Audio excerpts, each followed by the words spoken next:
கலவை காவல் நிலைய குற்ற எண் 214/2020.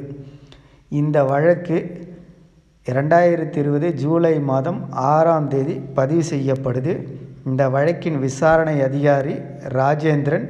இன்னொரு விசாரணை அதிகாரி யாருன்னு பார்த்தோன்னா சரவணமூர்த்தி.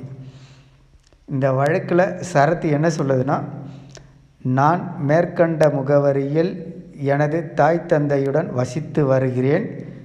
நான் ஆராய்ச்சியாளராக வேலை செய்கிறேன். என்னுடைய தாய் மாமன் வீடு ராணிப்பேட்டை மாவட்டம் கலவை தாலுக்கா அகரம் கிராமம்.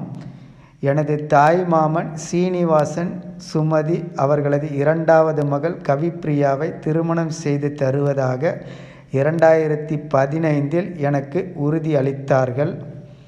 அவர்கள் குடும்ப பிரச்சனை காரணமாக திடீரென கவிப்பிரியாவை வேறு இடத்திற்கு திருமணம் செய்து வைக்க முயற்சி செய்தார்கள்.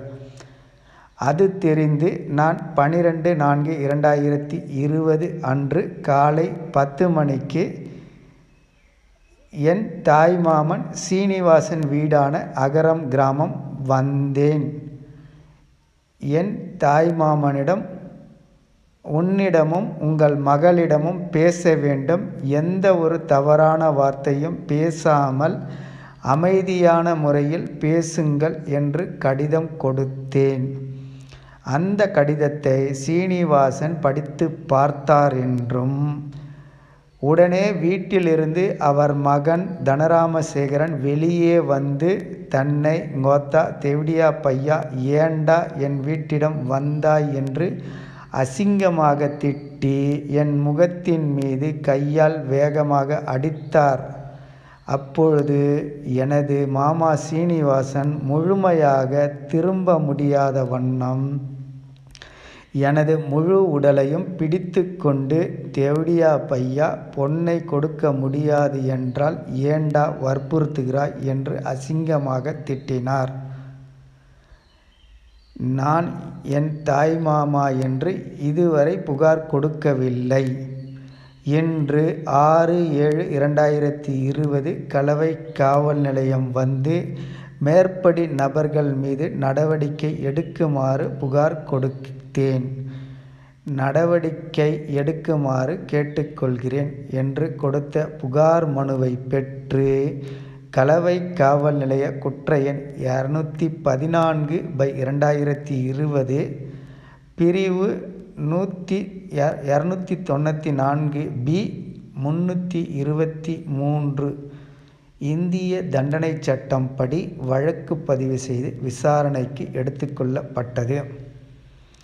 ராஜேந்திரன் விசாரணைக்கு எடுத்துக்கினதுக்கப்புறம் என்ன பண்ணுறாருனா, இவ்வழக்கை நான் 6/7/2020 புலன் விசாரணைக்கு எடுத்துக்கொண்டு பகல் 1:30 மணிக்கு சம்பவ இடம் சென்று அங்கு காணப்பட்ட சாட்சிகள் முன்பு சம்பவ இடத்தை பார்வையிட்டு மாதிரி வரைபடம் வரைந்து பார்வை மகஜர் தயார் செய்தேன். சாட்சிகளை தனித்தனியாக விசாரித்து வாக்குமூலம் பதிவு செய்தேன். சாட்சிகளை விசாரணை செய்ததில் சீனிவாசன் என்பவரின் தங்கை மகன் முரளி ஆவார். செய்யார் தாலுக்கா வெளுமாந்தாங்கல் கிராமத்தில் அவர் அப்பா அம்மாவுடன் வசித்து வருகிறார். உறவினர்கள் என்பதால் சீனிவாசனின் அவரது 2வது மகள் கவிப்பிரியாவை வாதிக்கு முரளிக்கு திருமணம் செய்து வைப்பதாக 2015 வருடம் சொல்லியுள்ளார். இதற்கிடையில் அவர்களுக்குள் கருத்து வேறுபாடு ஏற்பட்டு சீனிவாசன் மகன் கவிப்பிரியா வாதி முரளியை திருமணம் செய்து கொள்ள விரும்பவில்லை என்று முரளிக்கு சொல்லியுள்ளார். அதை ஏற்காத வாதி முரளி 20/3/2017 காலை 7 மணிக்கு சீனிவாசன் மகள் கவிப்பிரியா கலவை பேருந்து நிலையத்திடம் சைக்கிளில் கல்லூரிக்கு போகும்போது முரளி கவிப்பிரியாவின் சைக்கிளை பிடித்து இழுத்து நிறுத்தி அசிங்கமாக பேசி, உன் குடும்பத்தை ஒழித்து விடுவேன் என்று மிரட்டியுள்ளார். அது சம்பந்தமாக கவிப்ரியா 20/3/2017 அன்று கொடுத்த புகார் மனுவின் பேரில் கலவை காவல் நிலைய குற்ற எண் 48/217 பிரிவு 294B 506(2) IPC 4 of women harassment ஆக்டின் படி வழக்கு பதிவு செய்து முரளியை கைது செய்து நீதிமன்ற காவலுக்கு அனுப்பப்பட்டுள்ளார். அந்த வழக்கு நீதிமன்ற விசாரணையில் உள்ளது. அதனால் சீனிவாசன் மகள் கவிப்ரியா முரளியை திருமணம் செய்து கொள்ள விரும்பவில்லை. அதனால் கவிப்ரியா வேறு இடத்தில் திருமணம் செய்து வைக்க ஏற்பாடு செய்துள்ளார்கள். அது தெரிந்து வாதி முரளி 12/4/2020 அன்று காலை சுமார் 10 மணிக்கு அகரம் கிராமம் சீனிவாசன் வீட்டிடம் வந்து சீனிவாசனிடமும் அவர் மகள் கவிப்ரியாவிடமும் பேச வேண்டும் என்று கடிதம் கொடுத்துள்ளார். அந்த கடிதத்தை சீனிவாசனும் அவர் மகன் தனராமசேகரன் என்பவரும் படித்து பார்த்து முரளியிடம் கவிப்ரியா உன்னை திருமணம் செய்து கொள்ள விருப்பம் இல்லை என்று சொல்லிவிட்டார். விருப்பம் இல்லாத திருமணத்தை செய்து வைத்தால் நன்றாக இருக்காது. அதனால் நீ வேறு இடத்தில் பெண் பார்த்து திருமணம் செய்து கொள் என்று கூறியுள்ளார். அதற்கு முரளி ஒத்துக்கொள்ளாமல் கவிப்ரியாவை அவருக்கு திருமணம் செய்து வைக்க வேண்டும் என்று அடம்பிடித்துள்ளார். அப்போது அவர்களுக்குள் வாக்குவாதம் ஏற்பட்டுள்ளது. அப்போது அங்கிருந்த சாட்சிகள் நாகலாம்பாள், நந்தகோபால், சரவணன், கமலநாதன் ஆகியோர் முரளிக்கு அறிவுரை சொன்னதால் முரளி அங்கிருந்து சென்றுள்ளார். எனவே விசாரணையில் வாதி முரளியை சீனிவாசன் மற்றும் அவரது மகன் தனராமசேகரன் ஆகியோர் திட்டவும் இல்லை, அடிக்கவும் இல்லை என தெரிய வருகிறது.